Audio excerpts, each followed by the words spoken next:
Doctor Sumanth C Raman அவர்களும் இணைகிறார். Doctor Sumanth, இதனது implications என்னன்னு பார்க்குறீங்க? உங்களுடைய பொலிட்டிக்கல் ஒப்பீனியன் என்ன?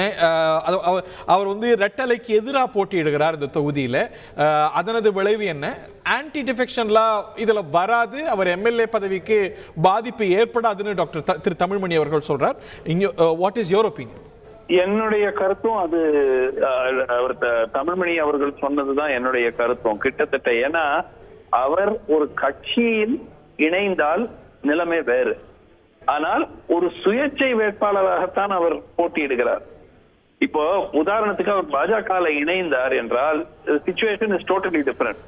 ஆனால் ஒரு கட்சியில் இணையாதவரை, அவர் அதிமுகவிலிருந்து நீக்கப்பட்ட ஒரு நபர் இன்று அன்அட்டாச்டு மெம்பராக சட்டப்பேரவையில் இருப்பவர் பாராளுமன்ற தேர்தலில் சுயேட்சை வேட்பாளராக போட்டியிடுகிறார்.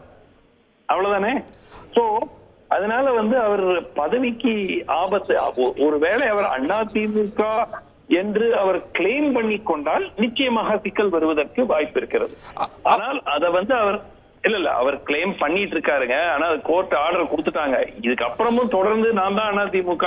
இப்ப கூட பாத்தீங்கன்னா கழக ஒருங்கிணைப்பாளர் எந்த கழகம்னு அவர் போடுறது இல்ல.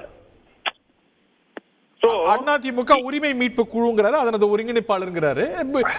பட் இது இப்ப அவர் மேற்கொண்டு இப்போ சட்ட போராட்டம் நடத்திட்டு இருக்காரு. அவருடைய சிவில் கேஸ் இன்னும் பெண்டிங்ல தான் இருக்கு. அதுல இதுக்கு இம்ப்ளிகேஷன் இருக்கும்னு நினைக்கிறீங்களா? அவர் அதிமுக சின்னத்துக்கு எதிராக போட்டிடுறது, ஈவன் இஃப் இட்ஸ் இண்டிபெண்டன்ஸ். நிச்சயமாக இந்த கேசஸ்ல அவர் அதிமுகவிலிருந்து நீக்கப்பட்ட பிறகு அதிமுகவுக்கு வாக்களிக்காதீர்கள் என்று பிரச்சாரம் செய்ய வேண்டிய ஒரு சூழல்ல இருக்கிறார்.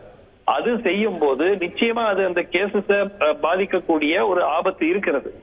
ஆனாலும் as far as MLA post is concerned, அதற்கு ஒரு ஆன்டி டிஃபெக்ஷன் லால அதுக்கு பிரச்சனை வரும் என்று நான் நினைக்கவில்லை. ஏன்னா இவர் தானாக அதிமுகவை விட்டு வெளியே வந்திருந்தால் அதற்கு பிரச்சனை வருவதற்கு வாய்ப்பு இருக்கிறது. ஆனால் இவர் கட்சியிலிருந்து நீக்கப்பட்ட காரணத்தினால, வேற எந்த கட்சியும் இணையாத காரணத்தினால, சுயேட்சையா போட்டியிடுறதுனால எந்த பாதிப்பு வரும் என்று நான் நினைக்கவில்லை. செய்திகளை உடனுக்குடன் தெரிந்து கொள்ள உடனே சப்ஸ்கிரைப் பண்ணுங்க.